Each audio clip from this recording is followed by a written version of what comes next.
Chapter 21, The Island of Tibulan. Dantes, although stunned and almost suffocated, had sufficient presence of mind to hold his breath, and as his right hand, prepared as he was for every chance, held his knife open, he rapidly ripped up the sack, extricated his arm, and then his body.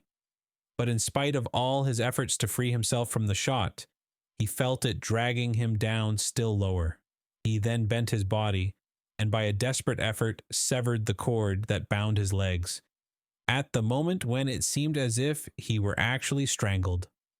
With a mighty leap, he rose to the surface of the sea, while the shot dragged down to the depths the sack that had so nearly become his shroud.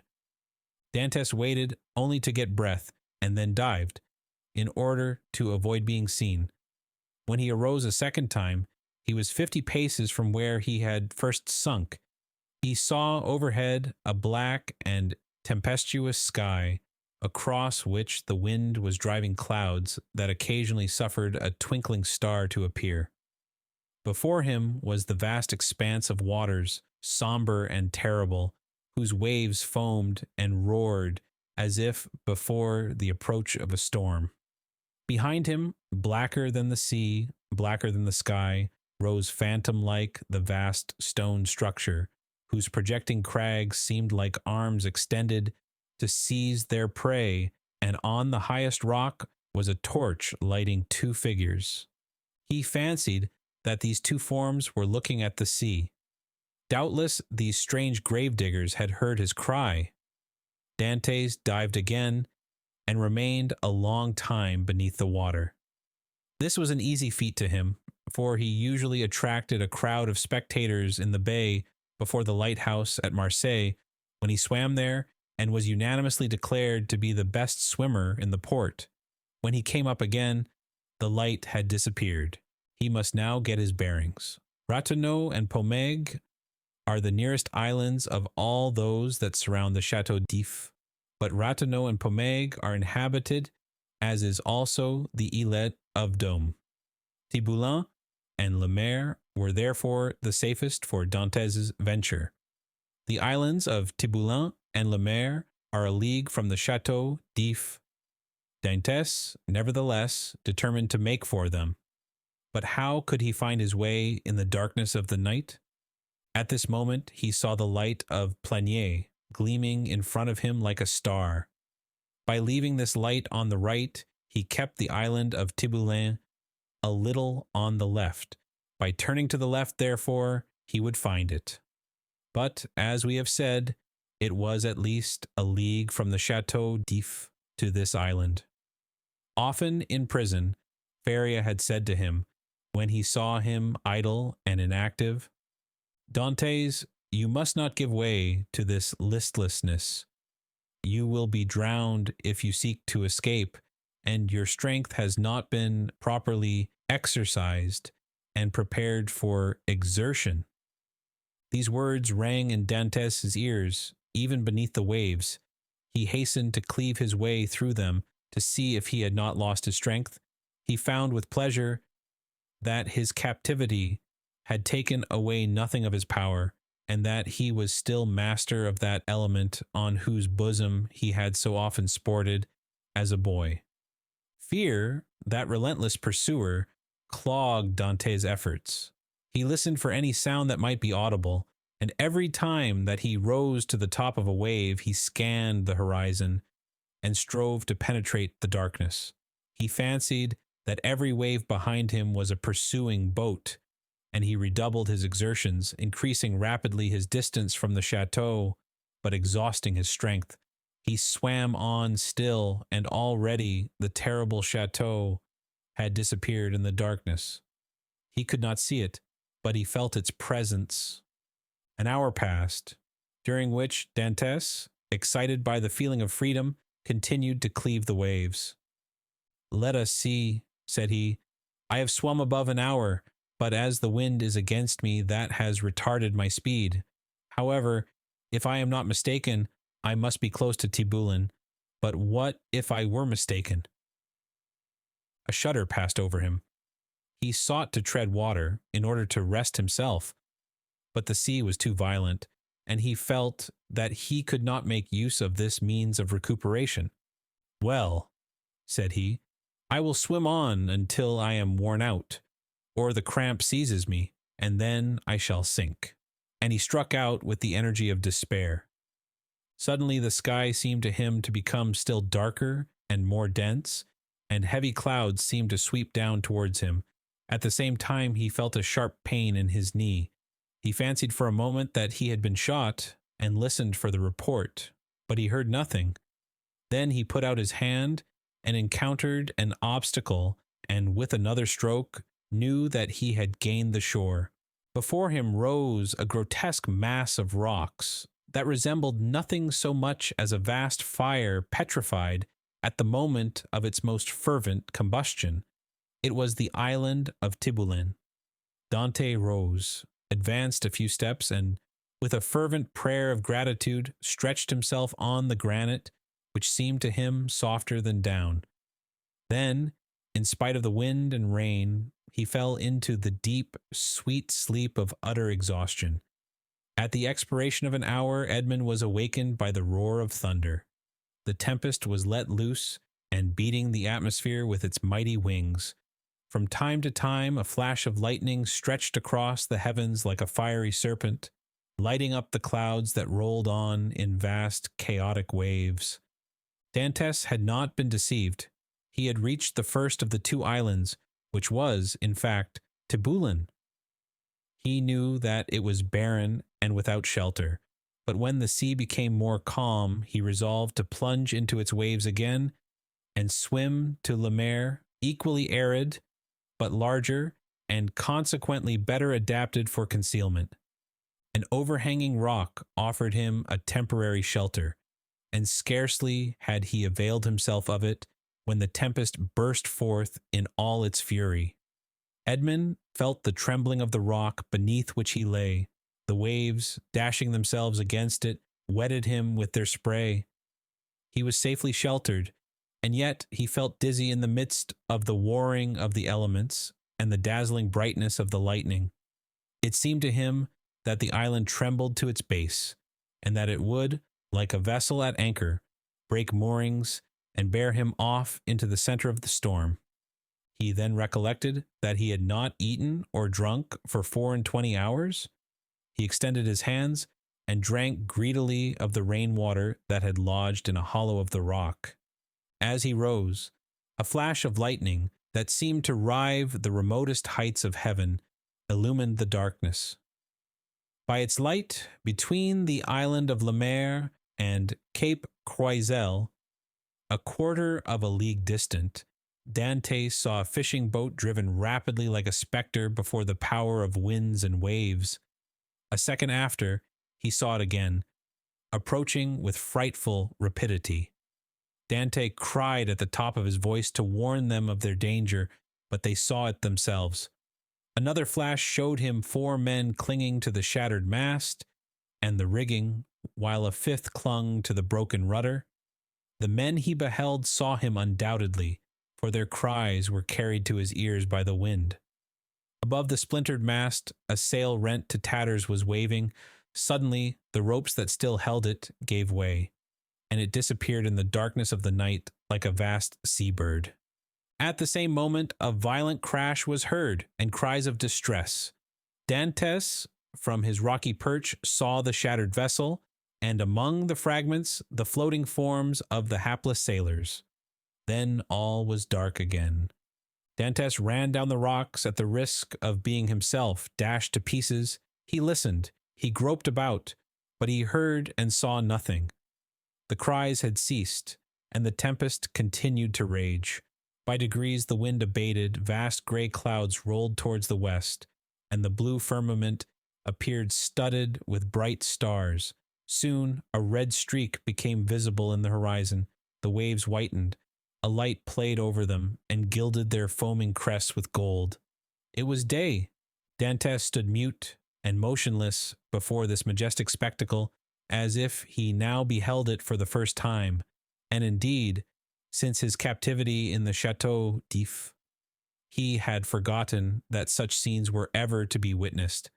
He turned towards the fortress and looked at both sea and land. The gloomy building rose from the bosom of the ocean with imposing majesty and seemed to dominate the scene. It was about 5 o'clock. The sea continued to get calmer. In 2 or 3 hours, thought Dantes, the turnkey will enter my chamber, find the body of my poor friend, recognize it, seek for me in vain, and give the alarm. Then the tunnel will be discovered. The men who cast me into the sea and who must have heard the cry I uttered will be questioned. Then boats filled with armed soldiers will pursue the wretched fugitive. The cannon will warn everyone to refuse shelter to a man wandering about naked and famished.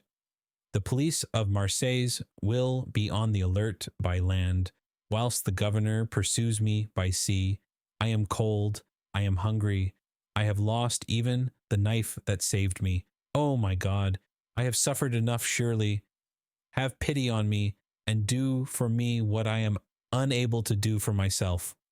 As Dantes, his eyes turned in the direction of the Chateau d'If, uttered this prayer, he saw off the farther point of the island of Pomègue a small vessel with lateen sail skimming the sea like a gull in search of prey, and with his sailor's eye he knew it to be a Genoese tartan.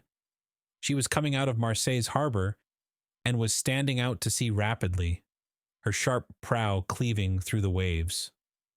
"Oh," cried Edmund, "to think that in half an hour I could join her. Did I not fear being questioned, detected, and conveyed back to Marseilles? What can I do? What story can I invent? Under pretext of trading along the coast, these men, who are in reality smugglers, will prefer selling me to doing a good action. I must wait, but I cannot. I am starving. In a few hours my strength will be utterly exhausted. Besides, perhaps I have not been missed at the fortress. I can pass as one of the sailors wrecked last night. My story will be accepted, for there is no one left to contradict me." As he spoke, Dantes looked toward the spot where the fishing vessel had been wrecked and started. The red cap of one of the sailors hung to a point of the rock, and some timbers that had formed part of the vessel's keel floated at the foot of the crag. In an instant, Dantes' plan was formed. He swam to the cap, placed it on his head, seized one of the timbers, and struck out so as to cut across the course the vessel was taking. "I am saved," murmured he, and this conviction restored his strength.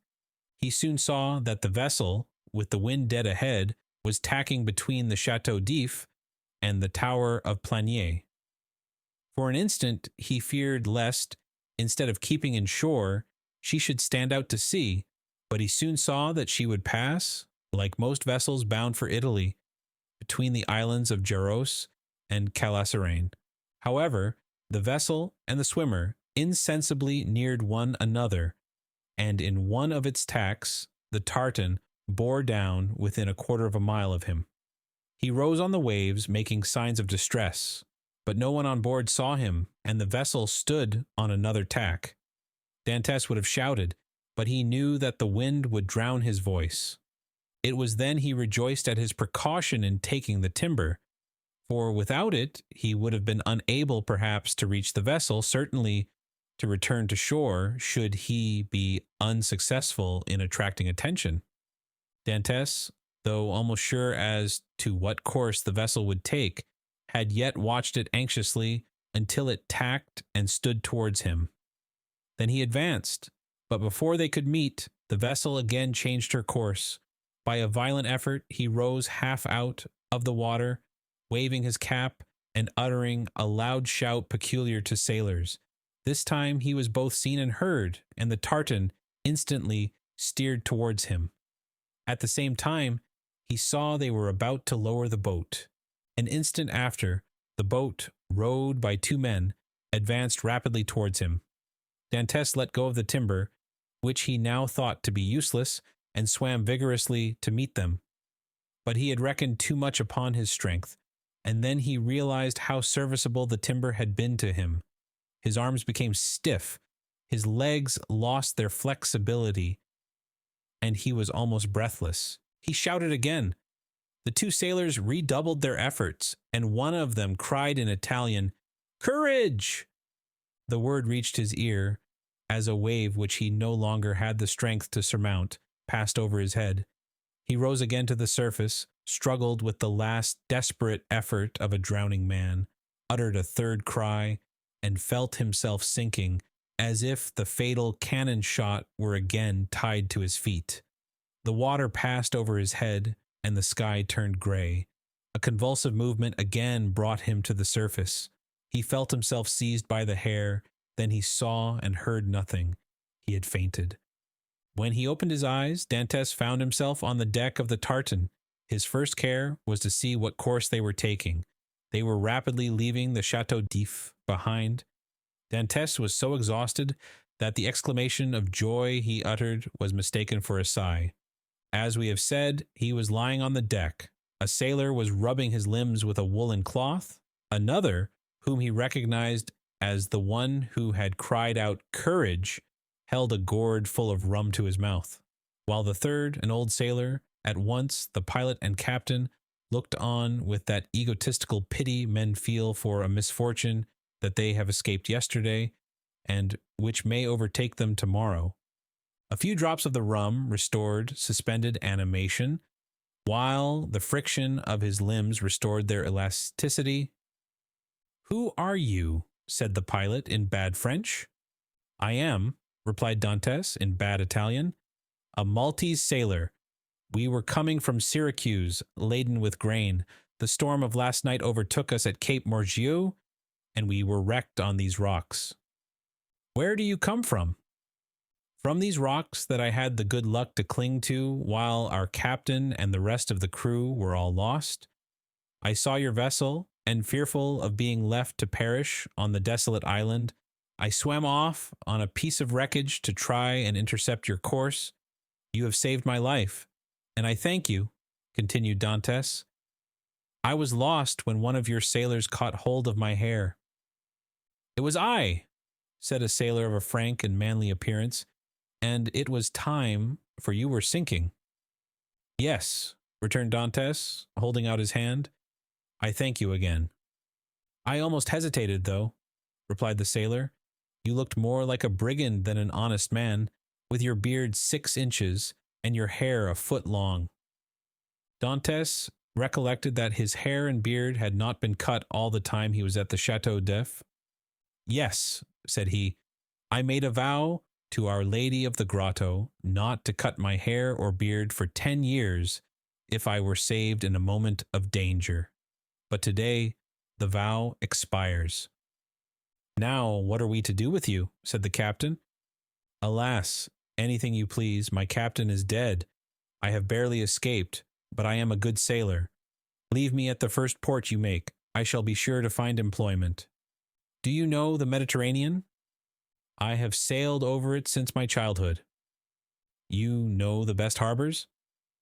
"There are few ports that I could not enter or leave with a bandage over my eyes."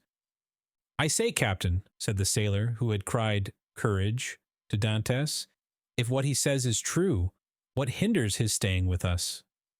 "If he says true," said the captain doubtingly, "but in his present condition he will promise anything and take his chance of keeping it afterwards." "I will do more than I promise," said Dantès. "We shall see," returned the other, smiling. "Where are you going?" asked Dantès. "To Leghorn." "Then why, instead of tacking so frequently, do you not sail nearer the wind?" "Because we should run straight on to the island of Ryan." "You shall pass it by 20 fathoms. Take the helm, and let us see what you know." The young man took the helm, felt to see if the vessel answered the rudder promptly, and seeing that, without being a first-rate sailor, she yet was tolerably obedient. "To the sheets," said he. The 4 seamen who composed the crew obeyed, while the pilot looked on. "Haul taut." They obeyed. "Belay." This order was also executed, and the vessel passed, as Dantès had predicted, 20 fathoms to windward. "Bravo!" said the captain. "Bravo!" repeated the sailors, and they all looked with astonishment at this man whose eye now disclosed an intelligence and his body a vigor they had not thought him capable of showing. "You see," said Dantès, quitting the helm, "I shall be of some use to you, at least during the voyage. If you do not want me at Leghorn, you can leave me there, and I will pay you out of the first wages I get, for my food and the clothes you lend me." "Ah," said the captain, "we can agree very well, if you are reasonable." "Give me what you give the others, and it will be all right," returned Dantès. "That's not fair," said the seaman who had saved Dantès, "for you know more than we do." "What is that to you, Jacopo?" returned the captain. "Everyone is free to ask what he pleases." "That's true," replied Jacopo. "I only make a remark." "Well, you would do much better to find him a jacket and a pair of trousers, if you have them." "No," said Jacopo, "but I have a shirt and a pair of trousers." "That is all I want," interrupted Dantès. Jacopo dived into the hold and soon returned with what Edmund wanted. "Now then, do you wish for anything else?" said the patron. "A piece of bread and another glass of the capital rum I tasted, for I have not eaten or drunk for a long time." He had not tasted food for 40 hours. A piece of bread was brought, and Jacopo offered him the gourd. "Larboard your helm," cried the captain to the steersman. Dantès glanced that way as he lifted the gourd to his mouth, then paused with hand in mid-air. "Hello, what's the matter at the Chateau d'If?" said the captain. A small white cloud, which had attracted Dantès' attention, crowned the summit of the bastion of the Chateau d'If. At the same moment, the faint report of a gun was heard. The sailors looked at one another. "What is this?" asked the captain. "A prisoner has escaped from the Chateau d'If, and they are firing the alarm gun," replied Dantès. The captain glanced at him, but he had lifted the rum to his lips and was drinking it with so much composure that suspicions, if the captain had any, died away. "Pretty strong rum," said Dantès, wiping his brow with his sleeve. "At any rate," murmured he, "if it be, so much the better, for I have made a rare acquisition." Under pretense of being fatigued, Dantès asked to take the helm. The steersman, glad to be relieved, looked at the captain, and the latter, by a sign, indicated that he might abandon it to his new comrade. Dantès could thus keep his eyes on Marseille. "What is the day of the month?" asked he of Jacopo, who sat down beside him. "The 28th of February." "In what year?" "In what year? You ask me in what year?" "Yes," replied the young man. "I ask you in what year." "You have forgotten, then?" "I got such a fright last night," replied Dantès, smiling, "that I have almost lost my memory." "I ask you what year is it?" "The year 1829, returned Jacopo. "It was 14 years, day for day, since Dantès' arrest. He was 19 when he entered the Chateau d'If. He was 33 when he escaped." A sorrowful smile passed over his face. He asked himself what had become of Mercédès, who must believe him dead. Then his eyes lighted up with hatred as he thought of the 3 men who had caused him so long and wretched a captivity. He renewed against Danglars, Fernand, and Villefort the oath of implacable vengeance he had made in his dungeon. This oath was no longer a vain menace, for the fastest sailor in the Mediterranean would have been unable to overtake the little tartan, that with every stitch of canvas set was flying before the wind to Leghorn.